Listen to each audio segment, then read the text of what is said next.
Hey YouTube, it's your girl Spechel Nicole and I am back with another video. This one is a little different than normal.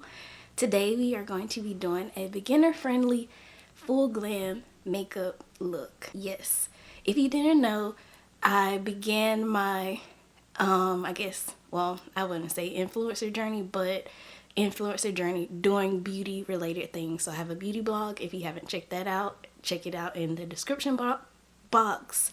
And on Instagram, I used to do a lot of makeup tutorials. Me and my best friend even started a podcast called Royally Said, where we would do makeup tutorials for our viewers.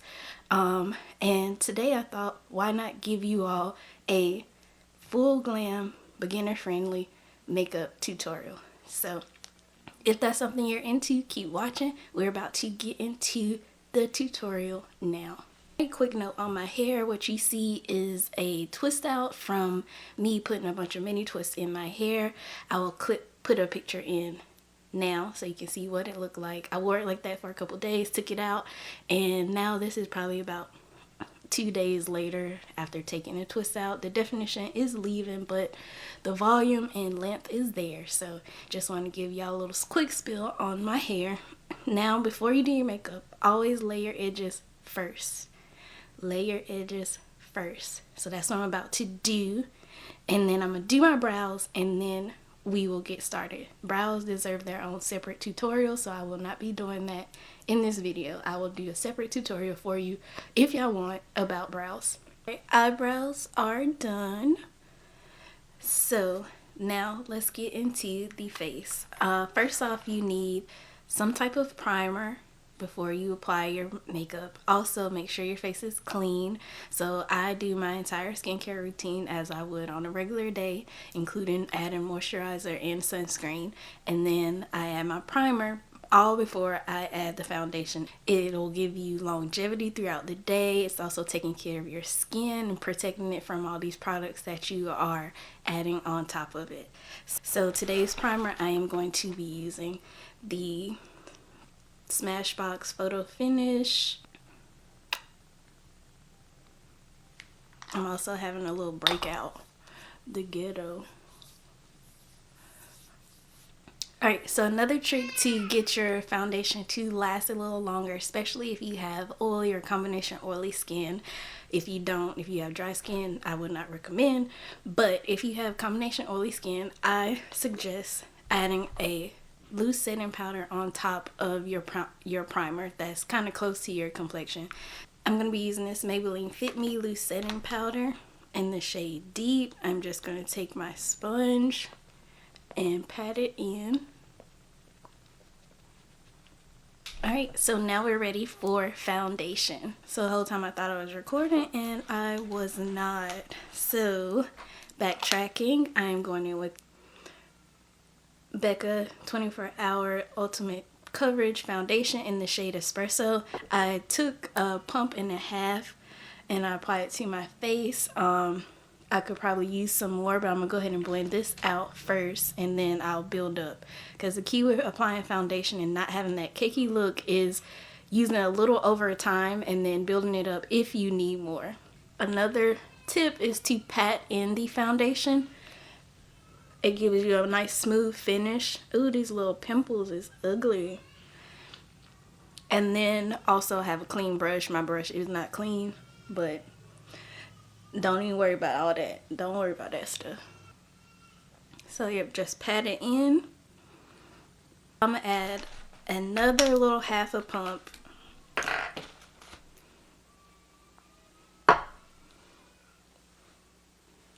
And so foundation on. Next step, concealer, which is the probably the trickiest part of makeup. So conditioner, girl, I'm so used to talking about hair. The concealer I like to use is the e.l.f. 24-Hour Camo Concealer in the shade Deep Chestnut.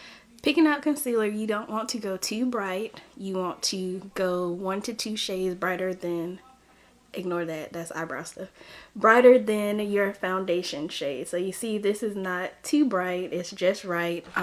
This deep caramel shade is, you can see that's way too bright. I don't really use it that often unless I want to add a little bit in the corner to brighten my under eye. So take your concealer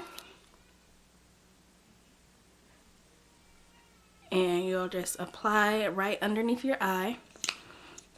So once you've applied it into the areas that you want to highlight, let's talk about concealer. Concealer, the purpose of concealer is to, and contouring or bronzing, is to add dimension to your face so that it's not just one flat shade, because our natural skin is not one shade.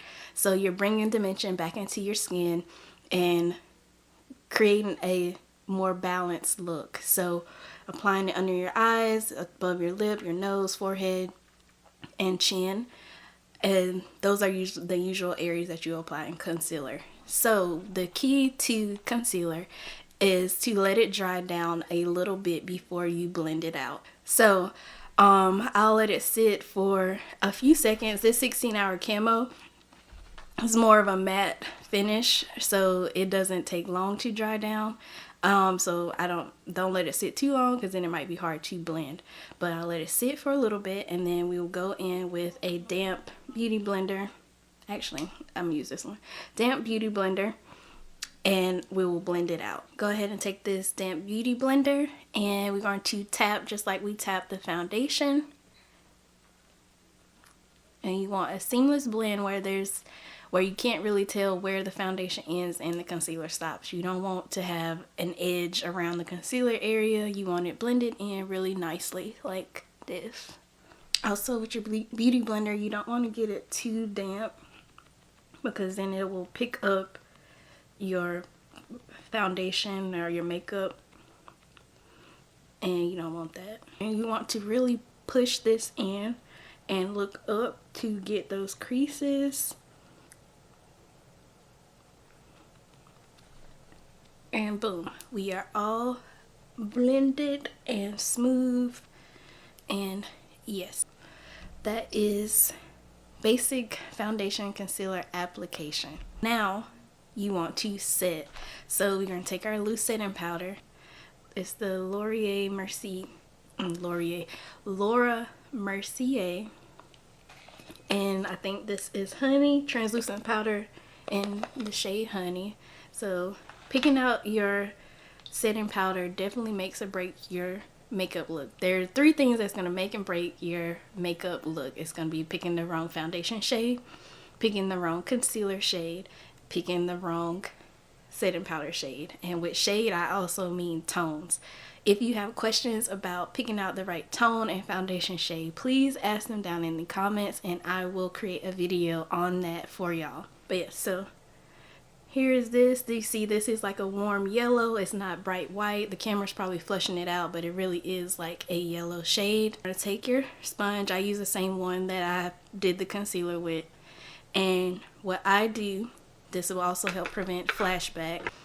I will take a layer and go ahead and press that in. So you want to look up and press into those creases and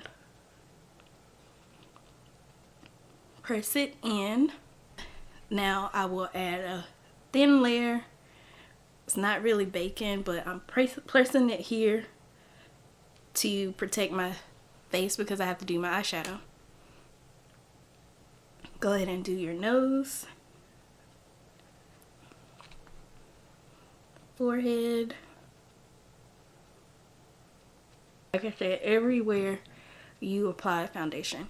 If you're like me, you have smile lines, you can place powder in here in this corner. Alright, so another way to prevent flashback is to dust off this powder with a flesh tone foundation powder or loose setting powder, whichever one you have. I use foundation powder. I use this NYX Can't Stop Won't Stop, what is this, in Mocha. And you will take a fluffy brush like this, and you'll just get some of the powder and you will dust off the excess. Another way to help prevent flashbacks, set your face and kind of get it to looking how you want it to look, is to now at this moment spray. So I use my setting powder from e.l.f. It's the makeup mist and set. I think it's mattifying, but it doesn't say it. So I'm gonna spray really quick. A quick little light spray and let that sit in and melt all that powder down and give us a nice smooth look. The face still needs more. The next step is contouring or bronzing, whichever one you prefer. Going in with this Black Radiance True Complexion contour palette. This palette I recommend to all beginners because it has everything you need right here in this palette, especially if you don't really know what to buy, what you need to contour. It's all right here. It's easy and it's affordable. You can get it in Target, Walmart, any drugstore. So easy. We have a contour. This is Sculpt, which I think it kind of would count as like a bronzer for me at least. And then this is the highlight. So if you don't have any highlighters, you can use the one right here in this palette. So we are going to sculpt out our face and give it some more shape, create shadows. Again, we are trying to build up the dimension in our face so it's not so flat. So I take an angled brush, something similar to this one, or yeah, any kind of angled brush like this. Use the Sculpt shade and you'll just go on your cheekbones. You'll shape them out so you can already see a difference here versus here, and you should follow the natural shape of your face. And make sure you get in here with them edges.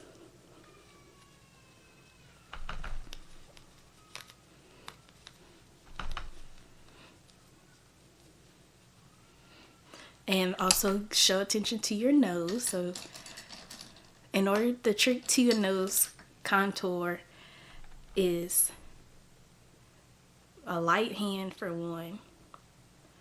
I like using the angled brush, and you'll just go down the center of your nose the best way you can and kind of give it some shape so you can have a more snatched look. So y'all see a difference between what we looked like a second ago and how we look now? And I feel like nose contours always look a little more natural when you take it into the eyelid space. So I've shown you how to do your face. Now I'm going to do my eyes off camera because again, eyeshadow and brows are tutorials that just need to stand on their own and be done separately, and I will do that for y'all. But today I'm going to go ahead and knock my eyeshadow out really quick and we will come back to the face. Alright, eyeshadow is done. Look at her getting to this look. So we are almost finished with the face. The only other steps are to add a little to the look by adding blush and highlight. So the blush I'm going to use today is also from Black Radiance. It is this warm kind of burgundy-ish color. It is the shade Toasted Almond. I'll lift the cap so you can see it better. So that is the color we will be using today. So I'll take another fluffy brush, obviously this is used for blush, and build up some of the product on the brush. Get your little smile on. And I like to take my blush back all the way across the cheek because it kind of lifts the face up. Don't be afraid of blush because it's going to fade away as the day goes on. Especially putting your mask on and off. It'll be the first thing to go. I am going to use this one from Juvia's Place. It is the Tribe Highlighter Volume 3. It is a nice shimmery color.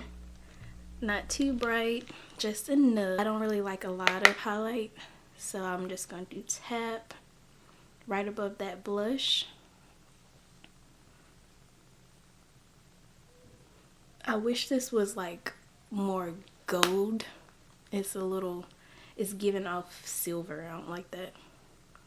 Add a little to my nose, a little to the forehead, and right above my lip. And if you feel like you overdid it with the highlight, you can take your sponge and just go over it to tone it down some. So when that sun hits you, hit you just right. Alright, now I need to add my mold, add a lip, and then I'll come back and show y'all what, oh, take it back, less spray. So I'm going to go in with setting spray again. Wow, ta-da. And then now I'm going to add a lip, add my lashes, and I'll be back. That girl cute. What y'all think? So I didn't do much to my hair because I don't know, I didn't really feel like doing anything, and I like kind of just where we are with the twist out. But this is the final look. We're going to talk about these lashes because I do not recommend. I picked these up by accident. I did not know they were this aqua lash.